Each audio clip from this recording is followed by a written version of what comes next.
Door. My name is Jamar Barnes. I am the manager of family and community engagement here at Good Reason Houston. And we just want to welcome you out to our superintendent town hall for the selection of the next, the conversation for the selection of the next superintendent. And so we're very, very excited.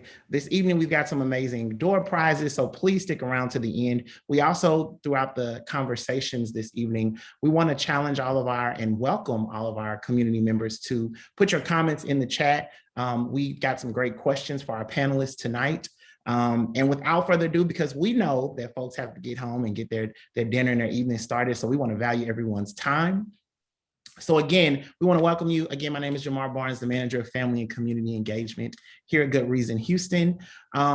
So tonight, we here at Good Reason Houston, we really wanted to host a selection briefing over the next HISD superintendent. And throughout the evening, again, we'll be taking community members, organizational leaders' feedback and capturing that feedback from the community and escalating those concerns up. But before we get there, please engage with us all evening in our chat. And also, while you're at it, don't forget to follow us on Instagram and Facebook at Good Reason Houston. And also click our amazing website, www.goodreasonhouston.org, where you can learn more about our organization and all that we have going and meet our team. So we here at Good Reason Houston are rooted in the belief that every neighborhood, every child, every family deserves the right to have high quality schools and access to amazing education. We believe catalyzing ISD progress through system-wide infrastructures, school creations, and ecosystems fuel schools, fuel families, fuel districts and communities. And so all this work is done through the lens of every child, every neighborhood, our blueprint for change, as well as the work that drives our programming. And so this all outlines the steps that we must take across Houston to create school environments that put students first, work with parents, work with community members, and support exceptional educators and create and demand quality schools. So tonight we are joined by some of Houston's top leaders in education, in advocacy, and community to discuss their vision for Houston and Houston Independent School District through the lenses which they all see and work through. So tonight we're joined by Andy Canales, Jasmine Jenkins, Janice Thomas, and Alicia Lewis. Can you guys wave to the folks tonight? All right. In just a little bit, we're going to have them come off mute and we're going to really get into the conversation. And while each panelist's voice is very important, so is the voice of the community members. Again, throughout the evening, please share your thoughts, share your comments, and any questions in the chat all evening long. We want to do our part by making sure that your voices are escalated, and in relation to the selection of the next superintendent, that you get to hear and we get to hear from you, and we get to get those concerns escalated and your voices heard, because it's all about the community as well. So we're excited to hear from everyone. And before we officially start the evening, we have Kerry Wright here, who is our Chief Public Affairs Officer. He's going to give us a quick and brief update on where the progress lies with the superintendent, the selection of the next superintendent. Great. Thank you so much, Jamar. Well, as you all know, because you're here tonight, we are nearing the end of a very, very consequential search for the next superintendent of Houston ISD. In fact, this week, the Board of Trustees are interviewing finalists.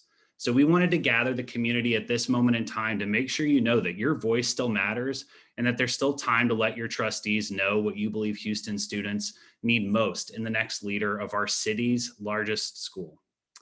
Tonight's gathering is not an official listening session of the formal superintendent search. Those sessions were held in April by a search firm that was hired by the district to formally gather community input as they built a leadership profile and recruited candidates for the opportunity. Tonight's discussion is not in any way formally affiliated with Houston ISD.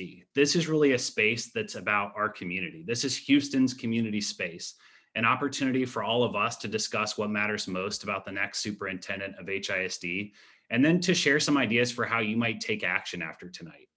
So we'd planned for a number of HISD trustees to join us this evening so that they could remind you that this search is still ongoing and to encourage the community that there's still time for your input to shape the final outcome. Unfortunately, finalist interviews for the superintendent position are happening as we speak. They're running long today. So our trustee guests may or may not ultimately be able to join us as planned. But in any event, as Jamar said, we've got a great evening planned, and we want you to know what happens from here. Trustees, as we said, are interviewing candidates this week. Then, according to the HISD website, another round of final interviews will take place on May 20th and May 21st. Then from there, the board plans to name publicly a sole finalist for the superintendent position on May 24th. This person would then officially start their service on June 17th. So that means reaching out to your trustee now and in the days and weeks to come could still help shape their final decisions.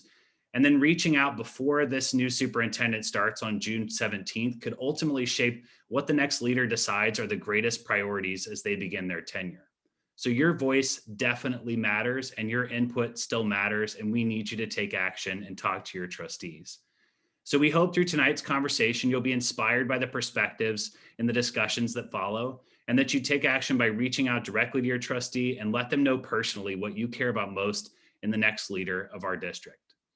You can find your trustee and her contact information at houstonisd.org. You'll find a page with the trustees, and then if you can identify which district you're in, they'll give you opportunity to email your trustee directly. So we'd encourage you to do that as one action out of tonight. So thank you again for joining us. And I'm now going to turn the floor back over to Jamar to get our conversation back underway. Well, thank you so much, Carrie. And really, really appreciating that insight. I think it's really amazing for you to give us that. And thanks for those updates. So panelists, we're going to get to our panelists that we've been waiting on for the last few minutes. So I'm going to call your names one by one. And if you would introduce yourselves, tell us your title or your role, and give us a little bit of context about your organization. So we're going to start first with Dr. Jazz.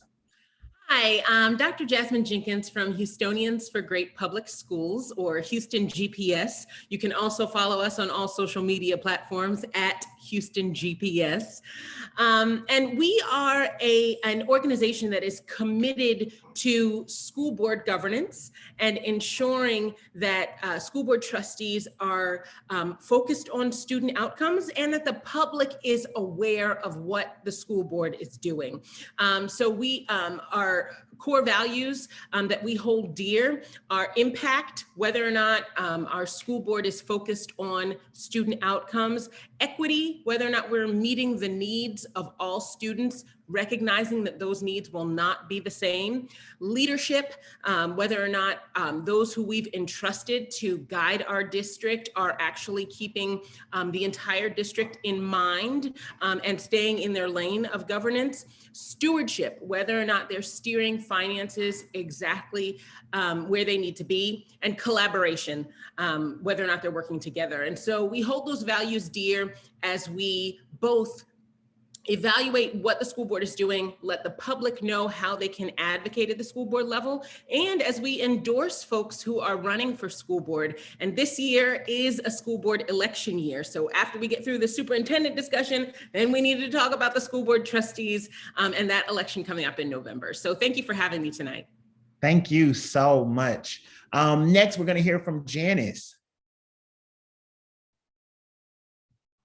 Thank you, Jamar, and thank you everyone who have joined us on this evening. I am Janice Thomas, CEO and founder of Discovering You.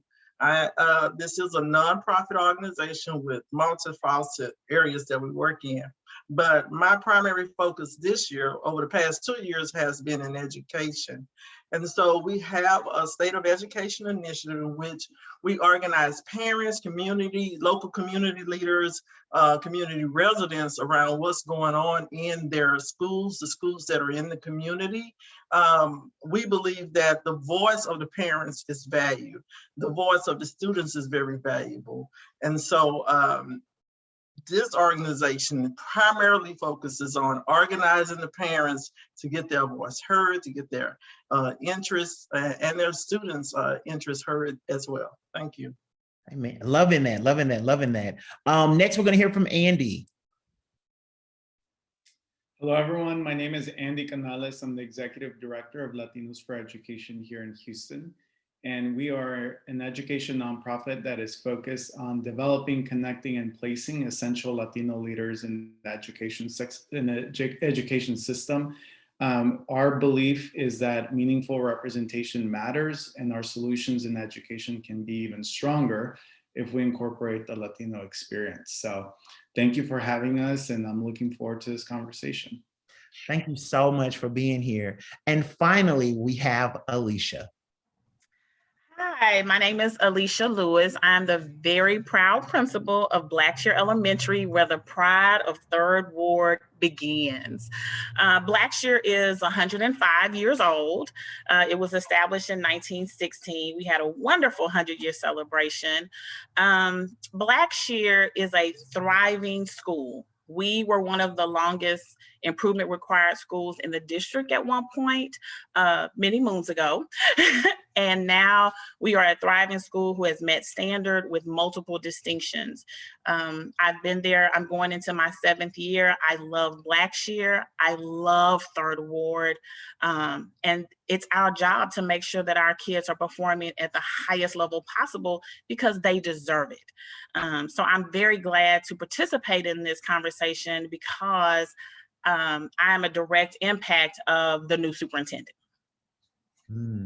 Thank you so much. And thank you again to all of our panelists. And just so those of you who are watching know, whether you're watching in real time or on our playback or shared on across any media sites, what we're going to do is tonight, each panelist will get 5 to 8 minutes to answer some questions from their organizational lens. And then we're going to enter into a fireside chat where all panelists will be able to interact at one time with a variant of questions. But we don't want to leave any of you out. So all of the questions that each panelist will be asked will be copy and pasted into the chat so that you can respond to them as well. And all evening long, we want your responses while they're speaking or in your own time, because we would love to capture the voices and the concerns of the community. So we're going to begin with Andy. So Andy, as we know, Latinos currently make up 25% of school children and are set to become a third of the US population by the year 2050. Yet educational equality is still out of reach for about 5.4 million Latino students. And we wanted to get you all's perspective on the next superintendent, because when we think about the next superintendent of HISD, you all come to top of mind. So my first question to you is, what is the first thing that Latinos for Ed believes needs to be true with the new superintendent? Well, I appreciate the statistics that you shared. And I think, for our local context here in Texas, I always like to share the statistic as well that since 2005, there's been an increase of 800,000 Latino students in the state of Texas. It's as if an entire state has been absorbed, has been absorbed into the state of Texas. And so Latino students in Houston ISD make up 62% of the student population, over 50% across the 50 school districts in the greater Houston region. So what we know is that in order for our students to succeed, our Latino students need to succeed.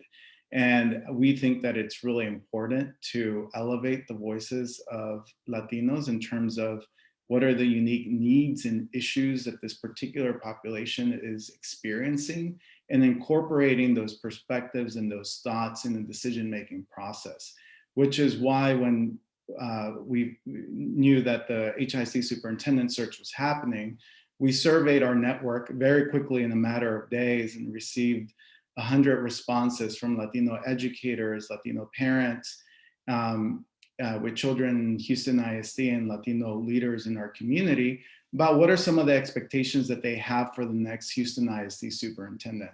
And something that is true and that is very clear is that above all, the next HISD superintendent needs to improve the quality of education that students receive and improve student outcomes for all. Some of the issues that were at top of mind that we heard from Latinos included access to quality early childhood education, improving early literacy, revamping the quality of education for English language learners, including bilingual education and access to dual language models, recruiting and supporting diverse educators, and getting more students prepared for college. Thank you for all of those things. And I love that you even answered question number 2, because I love that you made the call out about the goals, that the superintendent should seemingly be striving toward. And I want to ask you this, because when we think about goals, when we think about community and children, and we think about diversity, what would your organization's challenge be to the new incoming superintendent when we're thinking about diversity? Well, when we talk about improving the quality of education, unfortunately, there's statistics that are pretty grim and depressing that we kind of center the conversation on. And I think there needs to be a conversation around that. But I also think it's equally important to look at the assets and all of the positive things that our very diverse communities have to offer. And one of the things that we heard from specifically Latino parents is that they're very eager and excited to get more involved in their children's education, but they don't know how. It's kind of confusing for them. There isn't a clear pathway. And so I think what's going to be really important for the next superintendent is to have a very clear plan for how to engage our parents to get more involved in their children's education, which is really important because, as we all know, and we all have experience in our lives, our parents are our first educators. And so there are a lot of assets within this community that can be harnessed to improve the experience that our students are accessing. And so they just sometimes need to be reached out to.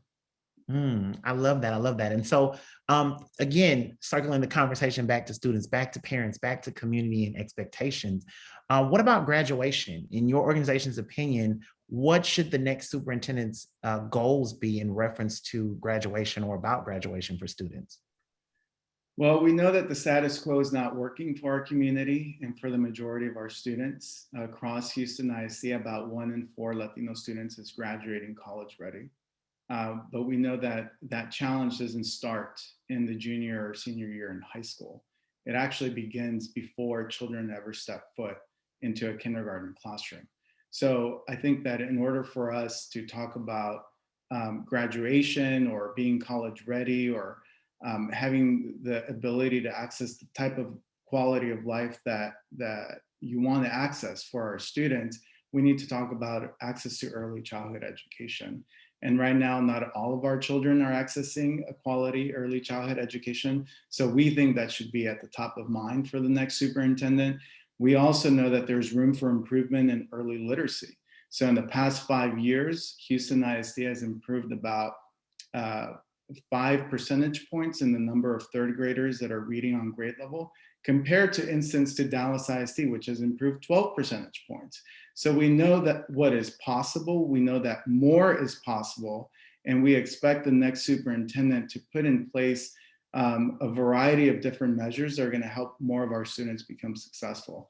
The last point that I'll mention is that we know that academic success extends beyond the classroom. And obviously this has been a really tough year for a lot of our students and a lot of our families.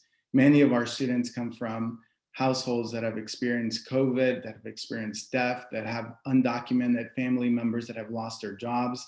We hear many stories of high school students that are not returning to in-person classroom instruction, are choosing virtual instruction because they're able to do 2 things at the same time. They're able to work, and which they had to do during the pandemic in order to support their family, and they're able to attend class, or maybe they don't want to go back to school. So for the next superintendent, given this crisis that we're emerging out of, it's going to be really important to work with our community, all aspects of our community, to create a regional and comprehensive plan. Awesome. Thank you for that. Loving that push on that. And for our community members who are tuned in and watching, in the chat, we will have the questions all evening long. Please feel free to respond because we want to hear what you have to say, because your voice is as equally as important. We want to get those concerns lifted up for you. I want to transition over to Janice. Janice, we know that your organization holds that student outcomes don't change until adult behaviors change. And we know that most conversations and changes start with parents and start at home and start with the community members. And we need those community members to move the needle forward with education and opportunities. So my first question to you, Janice, is from a parent and a community organizer perspective, what's the first thing that a new superintendent should consider about the communities that he or she will serve? Wow. Keep in mind that my targeted area has been in the community that historically the voices are not heard, right? They are not included in conversations. Our schools actually lack a lot of resources and services and qualified teachers. And no one had ever said anything for years about what was going on in those schools. And so I think for the next superintendent that comes in, that it's very important that they connect with our community and try to figure out what is it. Hear the voices of the parents. What are we saying? What are our concerns? What do learn who we are, listen to us. That's very important. Recognize that there are and have always been local community leaders, organizations like myself that are working with these parents. Our parents have a lot of challenges, which prohibits them from actually being involved and being engaged. But, just talking with them, that has changed. Many of them are ready.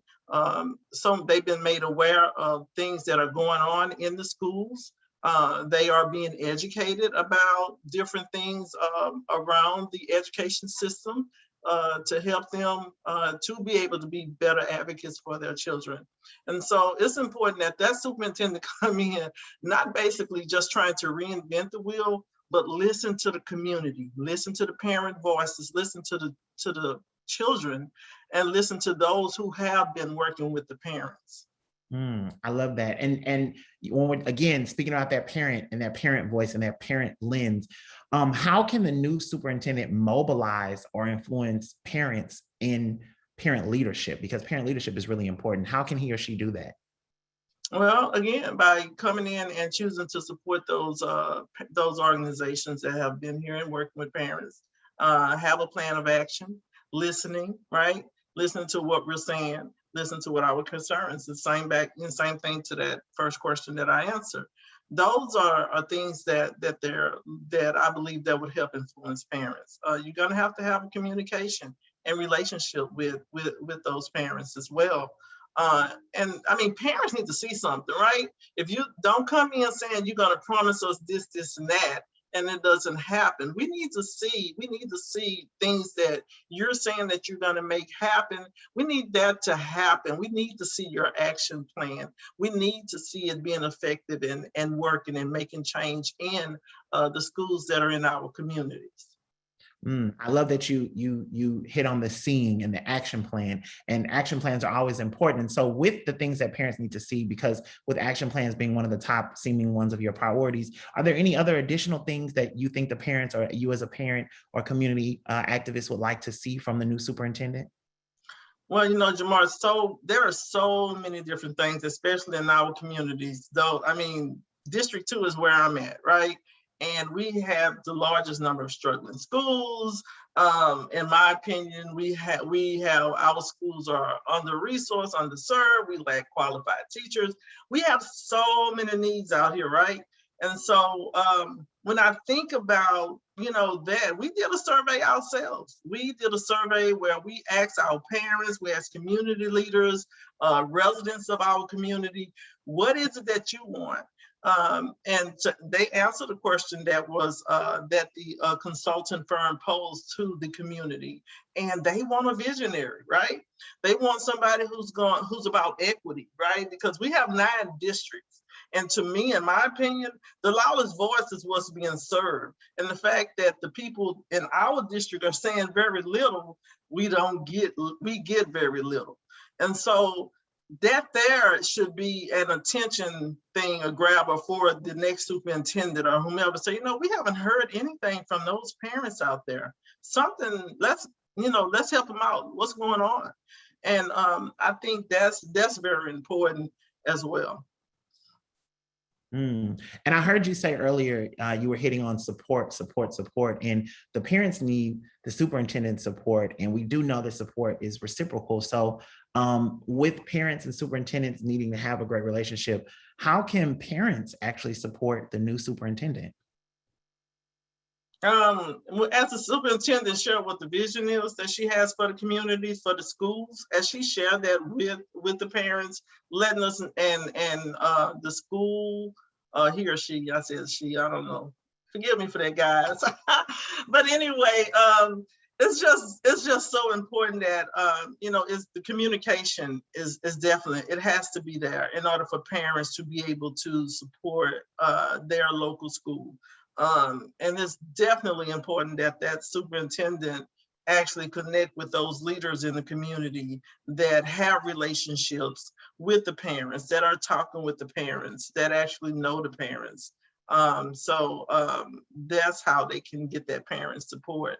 When the parent knows exactly what's going on, what they would be expected to do. Awesome. Awesome. Thank you so much for that input from that parent and that community member lens. I want to hop over to Dr. Jasmine.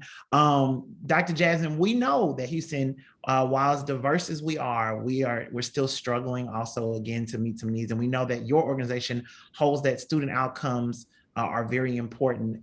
And so we know that Houston students that less than 30% of Houston students met college readiness standards in 2019, and fewer than 1 in 4 students completed any kind of post-secondary education. And so from your lens, Dr. Jasmine, from the Houston GPS lens, what is the first idea in education that the incoming superintendent needs to address? That's a great question. I think we have to keep in mind that the true heartbeat of any school district and any system or operation that's going to be functional is the people who are running it.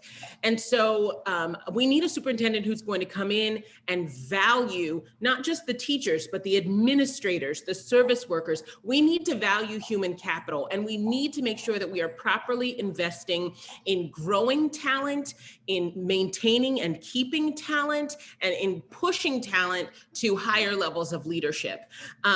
Principal Lewis and I have visited Blackshear many times. I've had the opportunity to meet with her, and she is running a very well-oiled machine that truly is one of the heartbeats of the Third Ward community. And Blackshear would not be where it is now without her leadership, and without her not just feeling empowered as a leader and given the proper tools to make sure that that machine runs right, but also being valued as a leader. A 7-year tenure at a Title I public school in an urban environment does not happen very often, but we need for that to happen everywhere across Houston ISD. So as we're addressing the issues for students, we need to make sure that our superintendent comes in ready to empower school leaders, to properly equip them to make the right decisions for their particular area, for their little ecosystem, and ready to make sure that they can then empower the teachers who are going to be working directly with students. That's awesome. And I just want to say, I love that you shout out Blackshear Elementary. If I could go back in time and be a student at Blackshear, I would. If y'all would have me, Ms. Lewis, I would if y'all would have me as a student. But when we think about, and going back to, again, that district leader, what is needed from them. And we right now are in the STAR testing, state standardized testing season. Right. And it's causing a lot of people different thoughts and emotions, and we're all engaged in it right now. What should the new district leaders' goals be as it pertains to standardized testing and assessments? That's a great question. First of all, a recognition that testing in general as a concept is not new in education, it's not different. Teachers are used to assessment as a way to determine what students know. If students leave a classroom and they haven't learned anything, then how have we actually served them? So I think that the district at large, and obviously principals, have to figure out how to balance the right amount of testing, the right levels of preparation, as it's incorporated, making sure that it's meaningful and not just sort of these isolated exercise that has nothing to do with what teachers teach throughout the year. And so a good superintendent will go ahead and let their curriculum-focused staff members really hone in on what the right types of tests are at the right times. And in particular, and I think you mentioned statistics earlier about reading levels, we need to focus on literacy in HISD.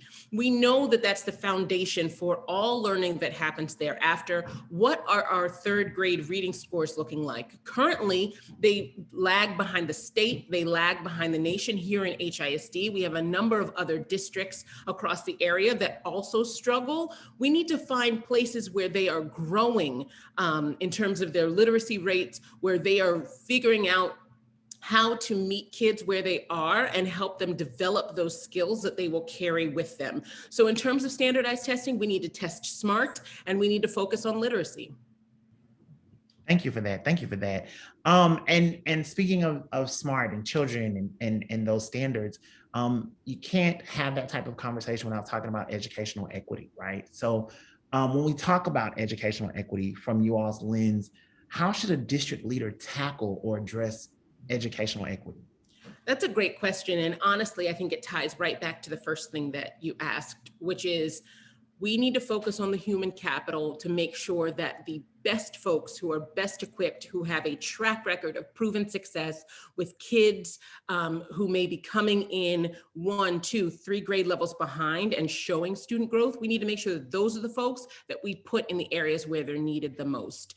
Unfortunately, both because of our abysmal, honestly, teacher pay scale and where it sits within the region, and also the lack of support, proper support that we provide with school leaders, we end up with people who may, show success, who graduate out of HISD in their professional careers. That's not what we need. We need to keep them here, and we need to put them in the areas where they're needed the most. And so I am incredibly hopeful that organizations like Discovering You, that the trustees who are incredibly passionate about this equity issue as well, will acknowledge that we need to implement the right types of programmatic decisions, the right types of staffing decisions that get people with proven track records into the schools where they are needed the most, and working with the kids who need them the most. And speaking of human capital, just want to take a second again to encourage our community members and those teachers who might be out there, those people who are engaged with us, community members in the chat this evening. Go ahead and lift your concerns, your questions. We want to get those elevated for you as well. Wanting to make sure that your voice is heard. Thank you for that last comment. The next question and the final question I want to ask you in your set of questions is, speaking of questions, what types of questions should the school board be asking the next potential superintendent, and or what type of qualities should they be looking at or looking for in the next superintendent? Honestly, they should be asking sort of the inverse of what you've been asking me to the next superintendent. What is your track record with student outcomes? How have you demonstrated growth in literacy across the district? Show us what ways you have demonstrated that you value human capital and that you've empowered your school leaders. HISD is a district of choice, one that relies on student-weighted funding. We call that the PUA here, and during budget time, we hear a lot about that. So we need someone who is comfortable operating in a system where school leaders are incredibly empowered to make budgeting decisions on their own. And so we want to know what track record people have with that. This should not be a place where someone cuts their teeth or where someone experiments. And it certainly shouldn't be a place where we bring in people who don't have a proven track record of success. So they should be asking for those types of things. Additionally, to Andy's earlier point, we want to know how this school leader is going to have a plan for Black students, for Latinx students, particularly English language learners, because we know that that's our population. And so I'm hopeful that the school board is having conversations like that as they're interviewing interviewing superintendent candidates, and really looking for a track record of success and an eye for how they will empower school leaders and retain great talent here in HISD. Thank you so much for that. And I want to transition and pivot over to Alicia, because Alicia, earlier you said, and it streamlines into just what Dr. Jazz was talking about, that with the selection of this new superintendent, you are one of the people who are directly impacted by that stream, by that flow. And you are one of, as Jasmine praised earlier, the principal at one of Houston's most historic elementary schools. And you all have a large base in diversity in serving the community and parents and culture and learning and love. And your standards are not just high in academics, but you all have high cultural standards, right? So my question to you, when we're thinking about from that educator principal lens, from that school lens, special education is often a population that may either go overlooked or underaddressed, right? So what advice would you say that the new superintendent should consider in the area of special education? So one thing that is very important to me is the idea that our special education babies can learn, right? So when you see some people look at special education and go, oh, well, these are, poor scholars who can't learn, who are unable to grow, but that is not the case. My son, who is right here, who graduated from high school, who is in college, has been receiving special education services all through school. Even today in college, he is receiving accommodations, right, to meet his needs. And he's growing and growing and growing. So for us, we look at our special education babies and say, okay, so here's this goal that you need to meet. And then once they meet that goal, we come back to the table and let's set a higher goal, right? And then once they meet that goal, we're going to come back and set a higher goal, because the goal is to get them to perform at the highest level that they are able to. Some of our special ed scholars will exit the special ed program. It is not a lifelong, like, parents think it's a lifelong sentence. Oh no, I don't want my baby. No, yes, your baby needs these additional services, and we're going to give your baby these additional services. But please know, our goal is to get your baby where they can be independent without the services. But if they need them, just like my soon to be 21-year-old needs them to get through college, then they're going to be able to get them. It's just support. Everyone is not the same. We all need different levels of support. I love that you said that different levels of support, and you also personalize it. And thank you for sharing that about your son. I think that a lot of the times that we as educators, and I as a former educator of almost 11 years, I think a lot of the times when we share stories or we give advice, sometimes people are like, well, how do you know if you haven't been through that or you haven't seen it through your lens? And the fact that you're not just a parent of a student receiving services, you are the principal of students who are receiving services right here in our community. So really appreciate that lift. The next thing I want to ask you is, how can the next superintendent of Houston Independent School District ensure that schools in underserved areas get more support? Because that support is important. So I'm just going to be very straightforward and say, just do it. So if you see there is a need, just get it, do it. As a principal of a school that had many needs, and we always still have needs, we just had to get in the work.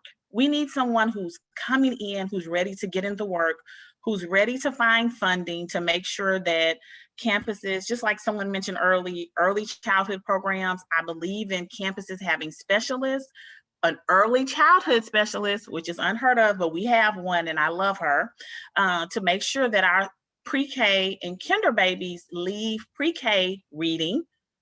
We have some pre-Kers who are reading on a level B. We have a pre-Ker who is reading on a second grade level, because my early childhood specialist is now getting with those teachers and making sure that the kids are growing. I just think sometimes we talk a lot about what we need to do and we're not doing it, right? So let's do it. If you see that this campus needs additional support, let's get that campus support. We are a part of the Achieve 180 program, which I love. And Achieve 180 gave support to me as a leader, gave support to my teachers with district specialists, gave support and with incentives for them to stay at our campus, gave support to our scholars and just to the school as a whole. That program gave us essential positions. These are things that we needed in order to take us from a record of unsuccess to a record of success, right? So you have to put those additional resources into those underserved communities. And I will say that HISD did that with the A180 program, which I'm a huge supporter of, along with many other supports. Good Reason Houston, University of Houston, Texas Southern, Rice University, a multitude of business partners. It takes all of us. And we need a superintendent who's going to embrace the fact that it takes all of us to make sure that our underserved communities, as well as our affluent communities, because affluent communities need specialists as well. They get new teachers just like we do. We have to remember that.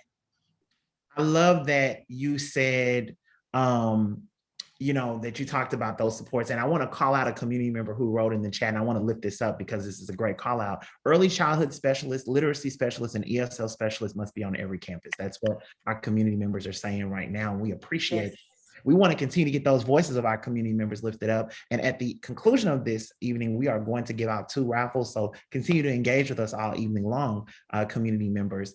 Our next question to you, my last 2 questions to you, Ms. Lewis, is that if parents must be the loudest voice at the table, right, and the district must open itself up to conversations with members in our Houston community, how can the new leader get your parents and our parents in this district? How can this new leader get school parents engaged in decision-making? Relationships and trust. One thing that I know about my parents, so the pandemic led us to being closer to our parents than ever before. They have my cell phone number, we call them, we go to the house, we're knocking on doors. We're close, right? Because this pandemic and people being virtual, people being face-to-face, we had no choice. But over the years of me being at Blackshear, also, I have worked very hard on building the trust of my parents, because parents have had bad experiences in schools when they were children. So if I had a bad experience as a child, then when my child gets to school, I'm looking at you side-eyed, right? I don't trust you because I had a bad experience. Well, then some of them have had bad experiences as an adult of their child. So I don't trust you. So we must build relationships with our parents, get to know them. We are the same, right? Get to know our parents, build relationships with them, build the trust. Just like someone said, if you're gonna say you're gonna do something, do it, right? If you're going, Ms. Lewis, you're gonna be there on Saturday, do that. Ms. Lewis, you're coming to the house to pick up something because my baby needs it. Yes, Ms. Lewis will drop it off at your house. I don't care. If I have to walk to your house and give it to you, I'm gonna give it to you because you asked for it, I'm gonna make it happen. So that is what we need. But that also starts at the campus level. So we can help our parents trust in the district. But this new superintendent is gonna have to put the boots on and hit the ground running. You got to go out into the communities. Our parents may not come to the superintendent, but the superintendent needs to go out to our parents, right? Let me see you in the community. Let me see you in the CUNY homes. Let me see you walking around Third Ward. Let me see that. You have to come, you have to come to our parents. They may not come to you, but if you come to them, that will also help build those relationships and that trust. Now, speaking of that, what the superintendent needs to do and what the parents might need, you know, I think a lot of the times the principal voice is often either overlooked or neglected, or principals like you are so out there in the trenches that people forget to ask you what you need. So as a Principal Lewis, what do you as a principal need from the next leader? Consistency and continuous support. Right? Consistency, because just like Dr. Jazz talked about me being at Blackshear 7 years, that consistency, you really get to know a place. You really get to know what works and what doesn't work. You've tried things. There are some things that our campus does and will continue to do that helps teachers feel safe because they know someone's not coming in changing everything. One thing, when I got to Blackshear, I stopped the teachers and was like, okay, so what was working at Blackshear, right? What was working? Let's do that, right? And then let's figure out the things that are not working. What are we gonna do about that? Our new superintendent needs to do the same thing. There are some things in HISD that are working. We were 6 years improvement required, and we are no longer that. There are some things that are working. There were multiple campuses that were improvement required who are no longer improvement required. So what are those things that are working? Let's do that and keep that. And then let's identify the things that are not working for our scholars and let's fix that. But let's keep children first. I tell my teachers all the time, I love you, but I love these kids more than anything else. I love you, but I will always put the children first. I I love that. And I want to call out again, as we're engaging here, parents, community members, the last question I asked Principal Lewis is what does she need from the next leader? What do you all need from the next leader? We'd love to hear that in the chat. If you could put that there so we can elevate your concerns and voices. And I also want to just salute Principal Lewis for constantly engaging with her students and constantly referring to her students as scholars, because that's the thing that builds that confidence in our kids, that puts them first, that, you know, small things like that make large differences in the ripple and the pool that is education. So before we pivot to our community fireside chat and we get all these folks off of mute and hear all these great voices and get them tag teaming on some of these answers and really demanding some change, I want to pivot back over to Carrie Wright, who has a super good surprise for us here this evening. I want to turn it over to Carrie real quick for a quick commercial break. Hey, thanks, Jamar. Yeah. So I mentioned at the top of the call that our trustees have been incredibly hard at work today. And so we're absolutely thrilled tonight to actually have one of our Houston ISD trustees, Miss Kathy Bluford Daniels, join us this evening. Trustee Bluford Daniels is the trustee representing District 2 and also serves as the board secretary. Among her long list of incredible accomplishments, Kathy's a lifelong Houstonian and a graduate of HISD's Dogan Elementary, Fleming Middle, and Wheatley High Schools. So Trustee Bluford Daniels, welcome to our conversation. We are so grateful to have you. We're holding space tonight, as you know, with the Houston community to discuss the HISD Superintendent search. And we just invited you because we'd love for you to share and have the opportunity to just provide a few minutes of thoughts about what's on your heart and mind and about the important role that the community can still play in the superintendent search at this time. Just letting folks know about what matters to them and how they can reach out to as a trustee, and also how they can raise their voice to help the district and the new leadership shape the important priorities for the work ahead. So could we turn it over to you to share a couple minutes about what's on your mind, give some folks pointers about how to still get involved at this stage? And we know you're busy, so we won't keep you, but just a few minutes. So I'll turn it to you, trustee. Well, thank you. And thank you for the opportunity to speak to you all. Thank you, Dr. Jasmine, for the invite. And thank you all for your time. We are just leaving the meeting, one of the meetings for the superintendent search. So one of the things, I'm listening to all your comments, and I would, if you all don't mind, just prepare a compilation of those things that you all are discussing, points, a request, wants, glows and grows of the superintendent, because we are right now in the process of interviewing those individuals. I can say, and I will say, for those of you that know District 2's data, and if you watch the HISD school board meeting, I'm constantly fighting for District 2, because District 2, out of all the districts, has been the most marginalized. And I can say that with authority because upon deep dive of the data, then I can see where there's been a trend oversight. And what's important too to remember is that I am in that. Dani is trying to get in too. Dani Hernandez is trying to get in. She just texted me, so she may be waiting. I don't know who's operating the Zoom, but Dani. One of the things that I'm requesting is that we talk about equity and equality. Well, obviously, District 2 is the weakest link of the chain for HISD. Of course, all the students are important, all of the students. But until we bring up the marginalized, the student outcomes of District 2, then we will remain, in some instances, categorically, we're a B for the district. But for District 2, I have 8 of the 21 failing schools that are identified in the district. So I'm asking, the questions that I'm asking are very, very direct questions for those candidates who want to be the superintendent. They're direct because I want to know, so that I can convey to the parents and the communities what the plans are to try and improve student outcome. We cannot, we will not continue to breed our students for the pipeline to prison. So we're being pretty concise about what it is that we're requesting, but just know that we're listening to you all. So again, prepare I would suggest preparing a compilation of a synopsis of everything that you all are requesting and send that in to all the trustees, because we won't decide today or tomorrow for that pick. I mean, we have another meeting, I think, next week. So you have time to consolidate that information and send that to all the trustees as to what your request is and what you want us to look for in a superintendent. We thank you so much, Trustee Bluford Daniels. I know you're incredibly busy, and as you mentioned, y'all been hard at work. So we very much appreciate all of your effort and also your charge to this group tonight.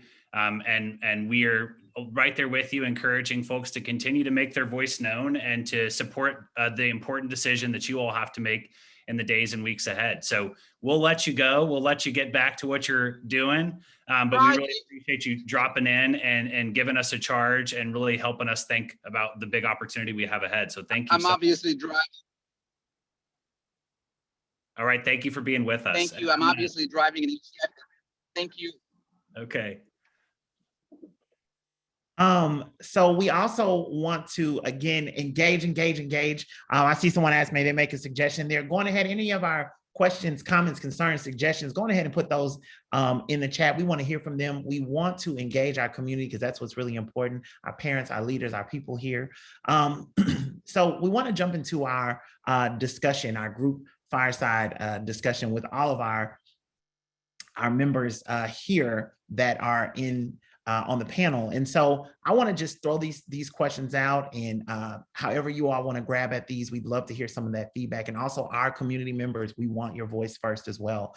So one of our general questions that I want to ask you guys is, if the demand is that the new school leader must improve schools and school systems must improve now, and making sure that those schools don't fail in the future, what systems do you guys think need immediate attention? And any one of you can answer this, but or all of you, but what systems need immediate improvements or attention? I will go first. So HISD is currently, and this is work that is already familiar to good reason. You guys are doing such good work with the Blueprint for Change and the levels of support that you're providing to multiple districts in the region. But HISD is in the process of trying to access the state's teacher incentive allotment funding. And so the district needs a lot of support in making sure that we're doing that. Our current teacher evaluation system, though it exists, does not really allow the information to make the proper staffing decisions broadly.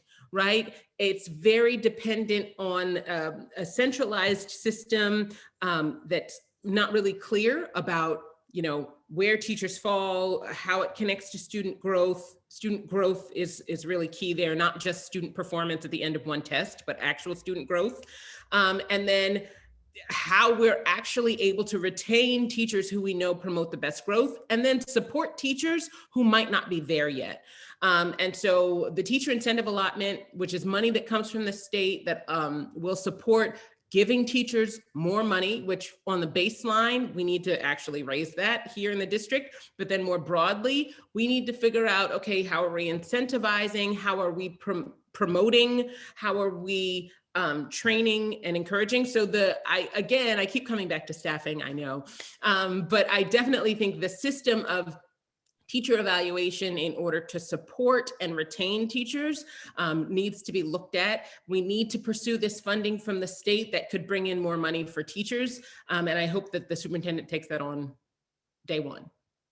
Awesome. Thank you. And before I throw it over to any of the other panelists to chime in, again, for our community members, that question is in the chat. We want to hear from you. We want to elevate your voice. We want to make sure that you're heard. And please feel free to put your comments in the chat, community members. And any of the other panelists, would anyone like to take a chomp at that question before we move to the next? I would just like to say, as a parent, and when I think about the parents in our community, I mean, there are so many areas, like I've said before, that needs immediate attention. And I think that it's very important that we look at the data that we've already generated, right? That data is not new. The problem is not new. The data speaks for itself. It shows us what's the immediate need of the communities. I mean, HISD is too large to just say, It's just this. Let's look at the data and see what the data is showing us, where that immediate need is and what that immediate is should be. Okay. Anyone else before we move on to our next? And I'd like to jump in about teachers. So it's very important to have strong teachers. And then if you have new teachers and some veteran teachers, you have to have on-campus support for them. Again, I'm gonna go back to this early childhood specialist. The early childhood specialist transformed my early childhood department and changed the minds of some of our teachers about what a 3 or 4-year-old can do, right? Because some of the teachers like, oh, they can only do this. But that specialist brought in and said, no, we really can have them doing this. We can have the scholars writing. We can have the scholars building their literacy skills so that when a 3 and 4-year-old and a 5-year-old are reading before they go to first grade, right? That is amazing. And that allows that scholar to build success, right? And that will affect these literacy scores that we talk about. The other thing is, so a teacher, the support that a teacher needs, I tell some new teachers sometimes, my scholars don't have time for you to become this great teacher. They need you to be a great teacher right now.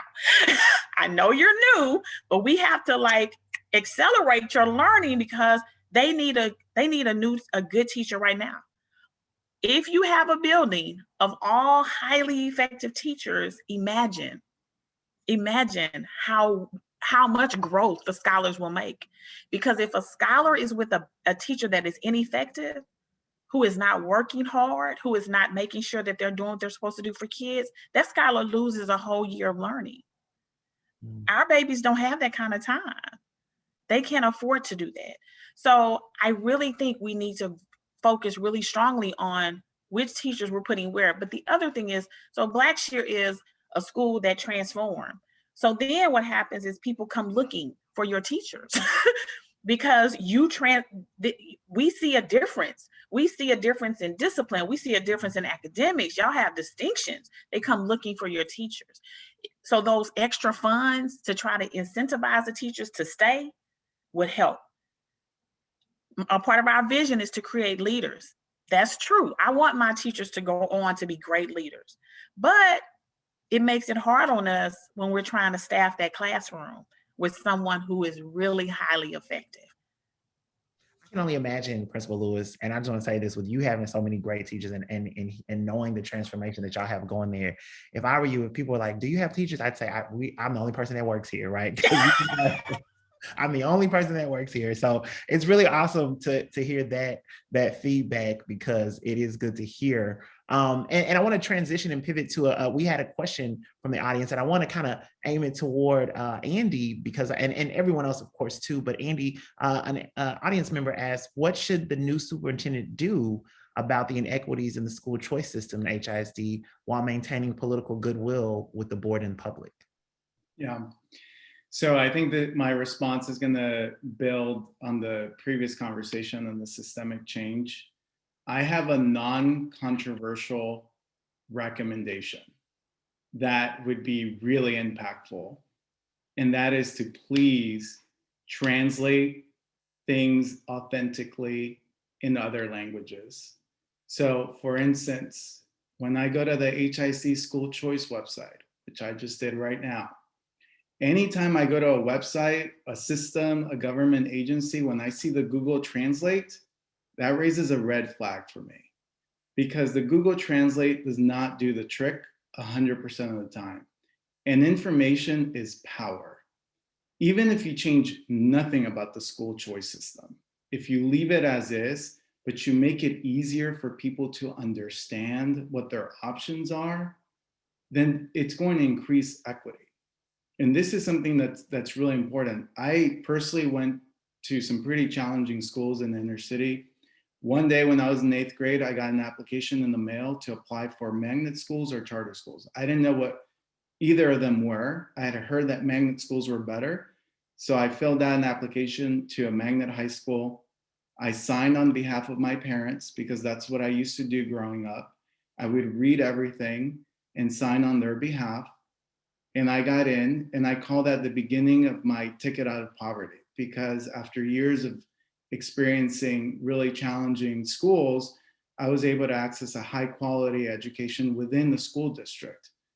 But a lot of our students and families are in the same place where just accessing information is a challenge. And we really need to make information accessible. And that is my non-controversial suggestion for starting to make the school choice system more equitable and creating systems change. I love that you said that. I love that you It's said good. that. Anyone else have anything to piggyback on that before I pivot to our next question? And again, we want to hear from our community members here. So if you have something to that, go on ahead and put that in there so we can lift your voice. We're gonna be lifting voices this whole time. We want to make sure that you all are heard.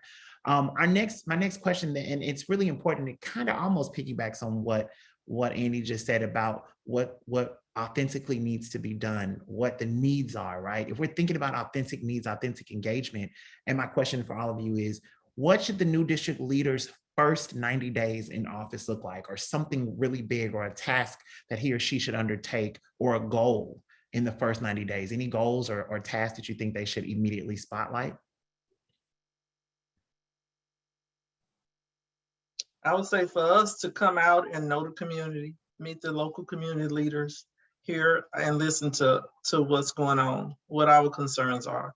That I believe is very important. That's very, I mean, come grassroots with us and hear us, listen to us, and know us. That's good. That's good. For our community members, if you've got a goal or something that you like for your superintendent to do in the first 90 days or vision, put that in the chat so that we can elevate that and document that.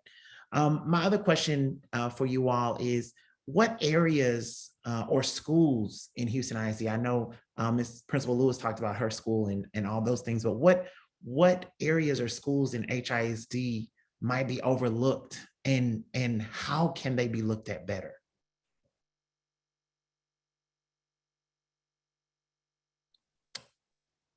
I think what I would emphasize is, I think I want a superintendent that is really comfortable with diversity. This is the most diverse city in the country. We have an incredibly diverse school district. We have many communities that make up our school district.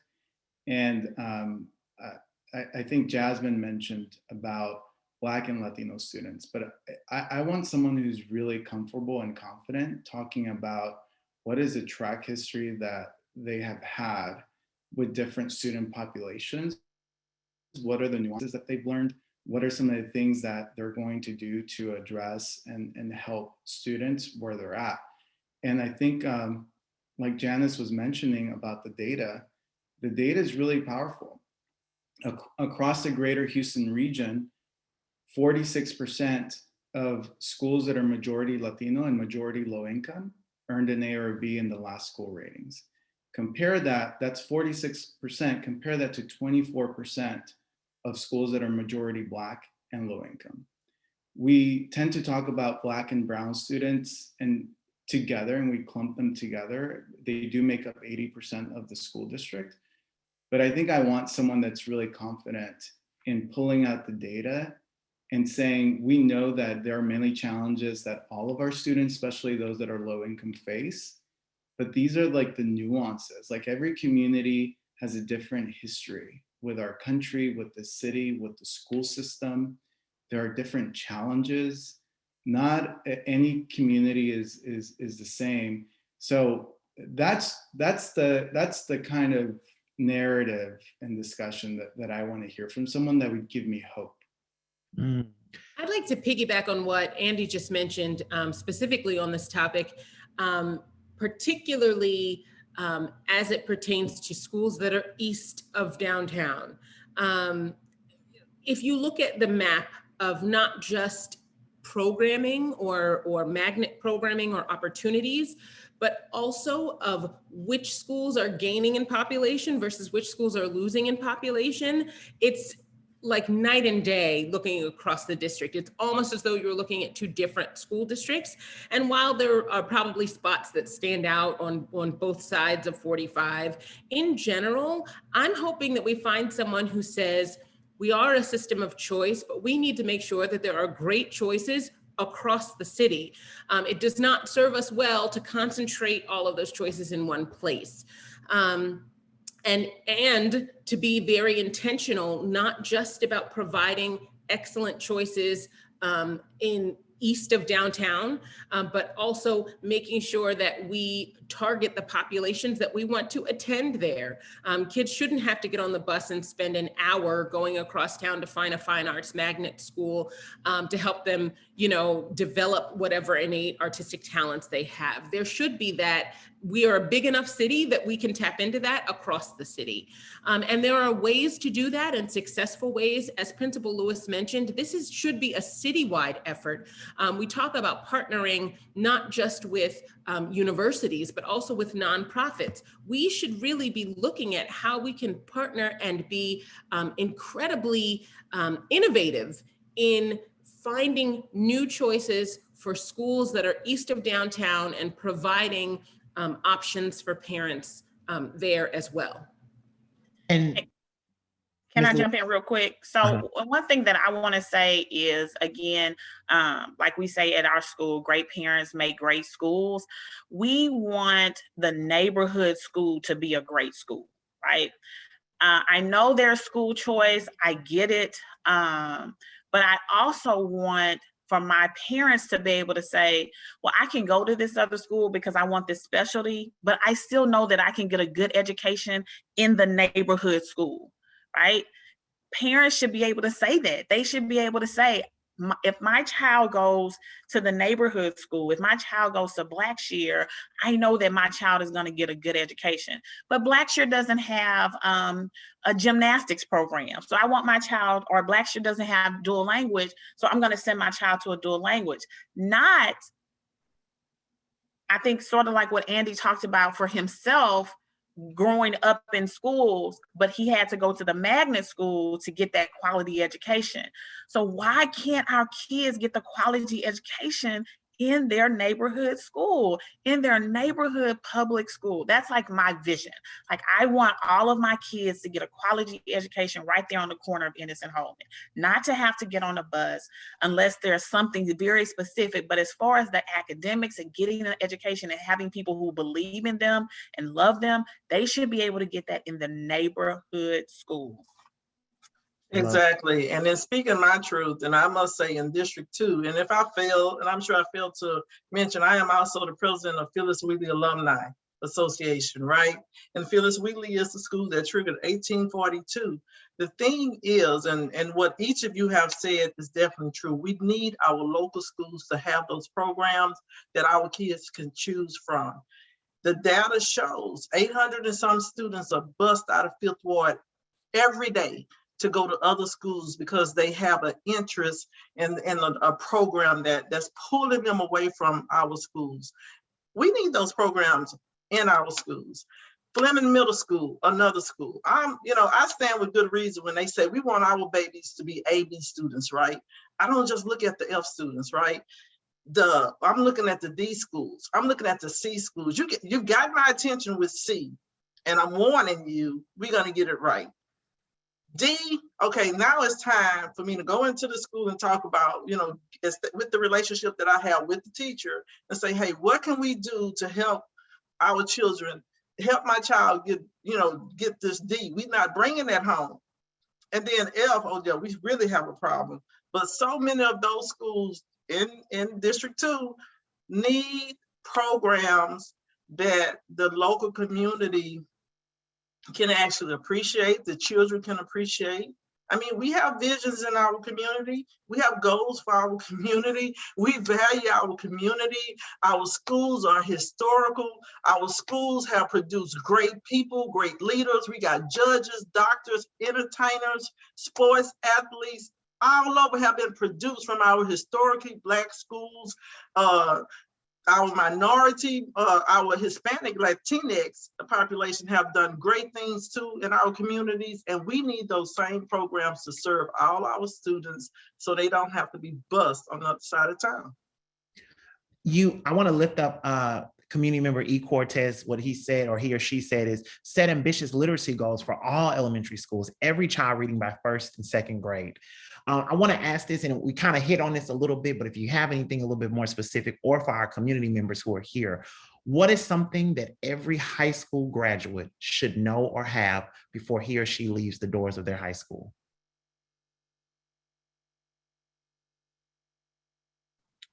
Decision-making and reasoning, that should be key. They should definitely know that. That is key. That's what that would help them, just being able to make the right decisions and being able to be reasonable, knowing the English and writing. That's definitely key as well. They should know that.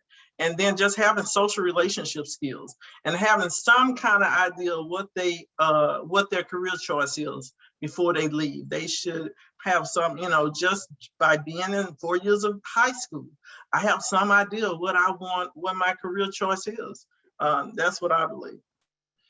And I think it also routes back to, again, what you were saying, what Principal Lewis was saying, and what Janice was hitting on, putting those programs in the schools, in the communities, right? Because to hit on even what community member E. Cortez just said, financial literacy, what Janice said, decision-making, what E. Cortez said, having that high Lexile levels, right? Putting those programs in our neighborhoods could provide for the things that you guys are saying. As we get ready to round out our last couple of questions, because we know the evening is winding down, I didn't even realize time was getting away from us. One of the questions I want to ask as we wind it down, we've heard a lot of conversation about our Black and our Brown students and our Black and Brown communities. How can the district leader meet the needs more of our Black and Brown students if there's something that we haven't heard already?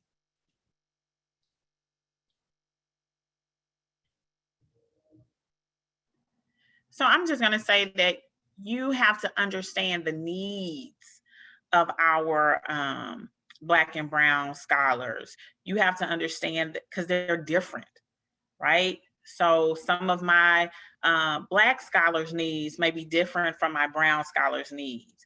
So I really need to we need to have someone who understands our scholars and maybe come talk to them. Come talk to the scholars so you understand the differences. So when I interview teachers, I say, well, my babies push back, right? We love them. We love the pushback in them. We have taught them how to push back the right way, but they do push back. They may tell you they're not going to do that. And what does the teacher do? You may not learn that in some of our educational programs, to learn what do you say when a scholar tells you that, and not to make it a power struggle, but you work with that scholar to make sure that that scholar understands, okay, so this is how we say that, and we're going to keep moving on.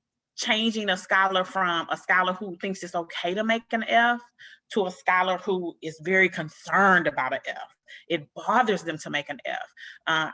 I saw that transformation in my own building, to go from my kids saying, oh, it's just an F, it's no big deal, to them being very hurt. Miss Lewis, help me. Miss Lewis, help me, because they're concerned, because we don't fail, right? But that's culture. You build culture. So I think our superintendent needs to understand that all people say all children are the same. They're not. They're not all the same. They have different needs. They have different personalities, right? So we need to learn how to understand the scholar that is in front of us and work with that scholar. I've seen scholars come to me who've been kicked out of schools, and we'll take you and we'll grow you. And you go from being a scholar that got kicked out of some other school, and now you are a master scholar with a master hoodie at Blackshear Elementary in 3rd Ward, Texas, because we have sold that into you, right? So I think that's the other thing. You have to learn the differences between our scholars, and even in different neighborhoods. Different things happen in the neighborhood. You have to learn the differences. Love that. I love that. We are almost to time. And before we call time, we want to share something very special with our community members.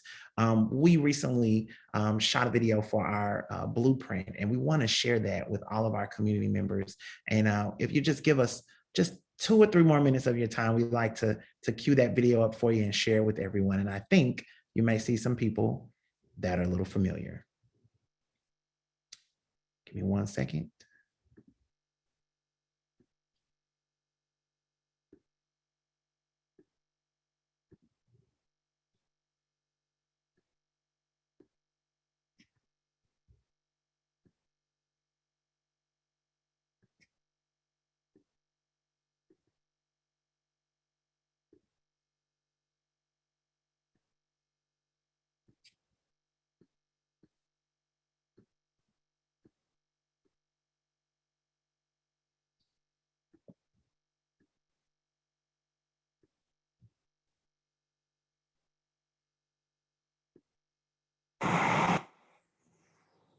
I strongly believe that every kid deserves love, honesty, and a chance to learn.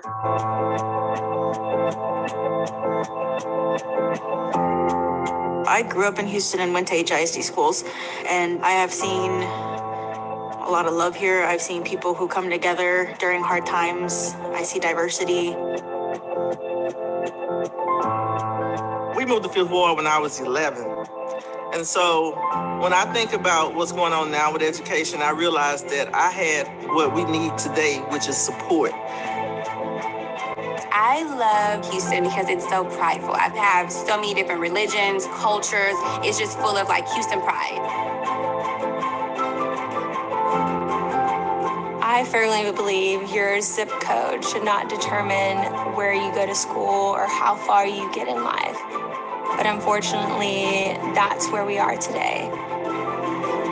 The thing that worries me the most about the education system here in Houston is that the children that live in the low-income, under-resourced area being left behind. Quality schools can exist in every neighborhood and should exist in every neighborhood. And I feel like that does hinder their education in a sense, which is why teachers are so important, because we have to fill in that gap. Every child deserves an exceptional school that will provide them with great teaching. So I think Houston right now is at a point where we're seeing a lot of change. The more we talk to parents in Houston in areas where they haven't been talked to historically, we're hearing that they're ready. We're seeing more parents and more students, really speaking out about what they need. But there's still a lot more work to be done. There's still a lot of people we need to talk to and voices that need to be represented. It's not time to point fingers. It's time to find resolutions and ways of correcting the problems that are set before our boys and girls. We want to level the playing field and give the students an opportunity to win the game off of their characteristics and their skills and not be defined by the circumstances that they're coming from. It's a team thing. So if you build a team with your teacher, then there's no limit to what that classroom can offer your child. Parents are such a vital part of our educational system, and they hold a lot of the work. And I'm going to stand up. I'm going to speak. I'm going to be my kid's voice. I'm going to advocate for my children. Anybody's children that doesn't have parents, I'm going to stand up and speak out. I think effective leadership brings togetherness. And I know that the children are our future. And if we as adults change the way we think and what we do, we can help our children. Every student that I run across, I feel like everyone has potential. These are our future doctors, lawyers, news anchors, our future baristas at our local coffee shop. Houston is growing in a dynamic way, and we need to raise our students now to be the future leaders, movers, shakers, because they're going to be leading the city, country, and nation. They are helping society move forward in a way that's productive.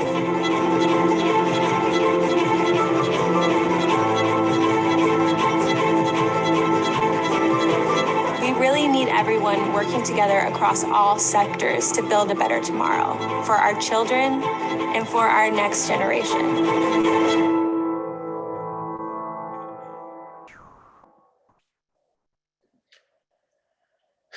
every time I see that video, it does a little something to me every single time. Just Very powerful. Very, very powerful. And there's just a wonderful woman named Janice in there who just totally stole the show. Just want to thank everyone who attended this evening. And before we go, a couple of things. One, we want to make sure, because I told you at the beginning of tonight that we would give out 2 raffles. We, behind the scenes, have chosen our 2 raffle winners. So for our 2 raffle winners, I'm going to do 2 things. I'm going to put my email address in the chat just in case you don't know how to access the private messaging